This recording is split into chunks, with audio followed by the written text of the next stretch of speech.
The story surrounds a pair of opposite twins, Sumi and Rina. Sumi is shy and likes to spend time locked up in her room. She is also overweight and has no self-confidence. As a hobby, she sings on live streams under the name Sexy Diva. Over the years, she has accumulated many fans and followers, but no one has ever seen her face. Every time she goes live, the comments assume how pretty she must be, but Sumi knows that if she shows her face, her popularity will rapidly decline. In contrast, her sister Rina lives the dream of every young Korean girl. She is the visual of a popular girl group, Miracle Girls. She is signed to a label and has millions of fans worldwide, known for her beauty and dance. Rina hardly knows how to sing. Still, she is the most popular member of the group. Her bandmates do not like her because she is arrogant and rude. One day, their manager informs them that Rina has been called to film a commercial video with a popular male singer, Hae Seong. The other girls are disappointed since Rina gets more opportunities than them, even though they are much better singers. Later that day, a couple of reporters come to the girls' home to interview Rina's family. However, Rina asks Sumi to stay in her room during the interview, ashamed of her looks.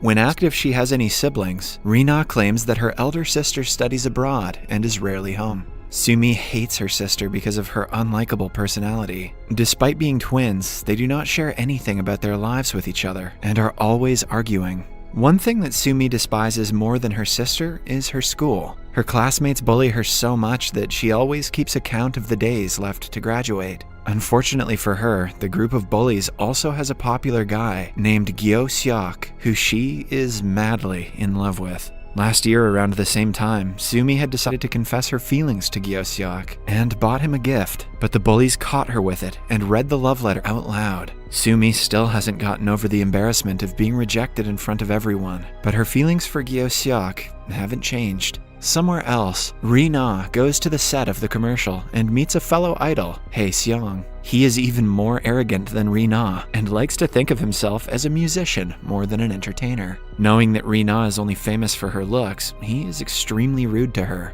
Rina acts as the director asks her to, but to Hae Seong, the concept of the commercial sounds dumb. He refuses to take part in it and leaves his manager to do the damage control. Because of his pickiness, Rina is also removed from the commercial. She returns home crying and cursing at him. Meanwhile, Sumi is hanging out in their front yard with their family dog. When she isn't looking, it runs outside the house and disappears. Sumi spends the entire day looking for it and finds an older woman unconscious on the ground. She takes it upon herself to carry the poor woman to her house. Impressed by her kindness, the woman brings her inside and reveals that she's a tarot reader. On being asked to pick a tarot card, Sumi chooses the rarest one of them all. According to the woman, it is supposed to grant her a wish. Although skeptical, Sumi thinks of exchanging lives with her sister. But then she changes her mind and asks for the ability to never gain weight. The woman gives her a necklace as a present before seeing her off. While returning home with her dog, Sumi suddenly passes out. At the same time, Rina, who is in the middle of a dance rehearsal, also falls unconscious.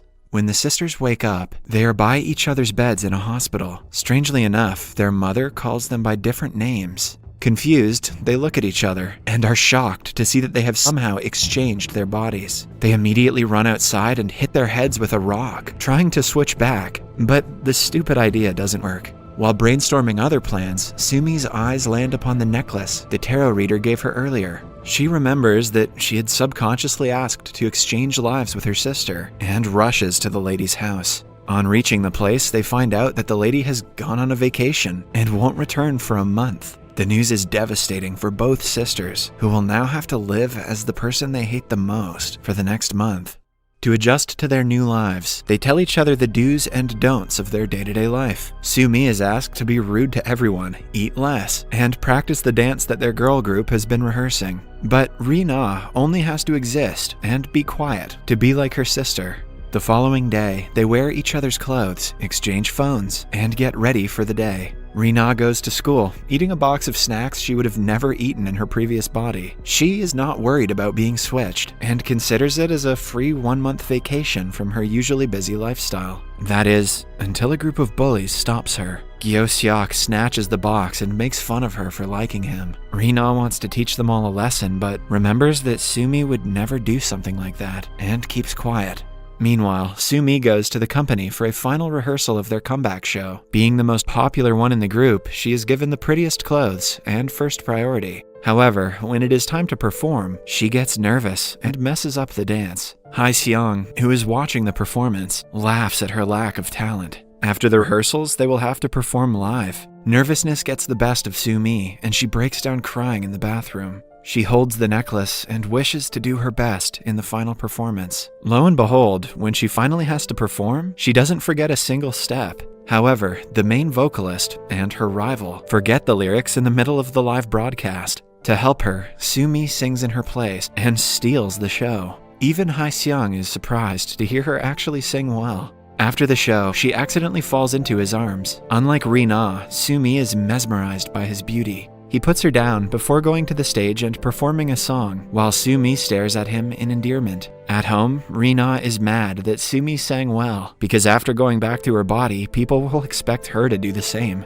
Sumi promises to do her worst the next time, but then Ha-seong texts her, asking her to record a duet with him. Rina remembers him being arrogant the last time, and wants Sumi to do her best and teach him a lesson. At school, Rina discovers Sumi's journal and reads it. She soon finds out what her sister goes through on a daily basis due to the bullies. The next time she bumps into them, she makes sure to insult one of the girls' makeup. When the girl tries to slap her, Rina restricts her hand, surprising everyone. Gyo-seok comes forward to humiliate her for liking him for the 100th time, but Rina, in turn, calls him ugly and walks away. He is left stunned by the sudden personality change, and even finds it attractive. Humans are so weird. At the same time, in the company, Ha-seong texts Sumi to come to the rooftop. He apologizes for being rude to her during the commercial, and discusses what song they should duet. They seem to have similar taste in music, which makes it easier to choose.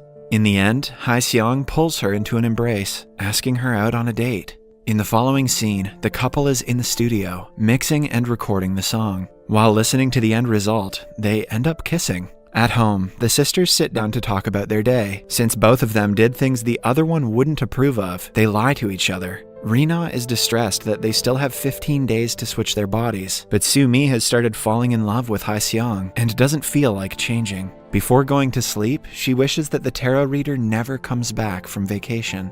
Starting the next day, she meets Ha-seong on the rooftop every chance she gets. She enjoys the little time they have together to the fullest. Meanwhile, Rina continues reading Sumi's journal. A flashback shows us that Sumi had gone for several musical show auditions. She was recognized for her talent, but only during blind auditions. Many directors would bluntly call her names and dismiss her talent because of her looks. This makes Rina realize how unfair the world is to the so-called ugly people. Her classmates, who usually bully her, are dancing to her song during recess. When Rina laughs at them, they challenge her to do the same. She surprises everyone by performing better than all of them. Gyo-seok starts looking at her differently after the incident. The next day, Sumi is using Ha-seong's computer when she finds out that he watches her singing live streams. It gives her hope that he might like her, even when she goes back to her normal body. At the same time, Rina is going through Sumi's computer. She finds the Sexy Diva livestream channel and accidentally starts a stream with her face in front of the webcam. Several comments flood in, making fun of her looks, and she loses many of her subscribers. At night, Sumi cries herself to sleep, wishing to the necklace that everyone forgets about the livestream.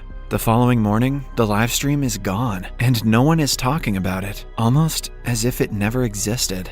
Even Rina doesn't remember going live. Sumi figures out that the necklace is not ordinary. It has been granting all of her wishes until now. Throughout the day, she tests the power of the necklace, and the wish comes true every time. But she also realizes that every time she is granted a wish, someone in her life suffers the consequences. Like when she asks for the food of her choice. Ha-seong's new song is accused of plagiarism. How the hell did she connect the dots on that one? Similarly, when he messes up a live performance, she wishes for him to pick it right up. The wish is granted, but a crew member is severely injured as a result. The next day, Gyo-seok locks himself in a studio, saddened by the plagiarism scandal. Sumi goes to meet him, and the two finish recording their duet song together.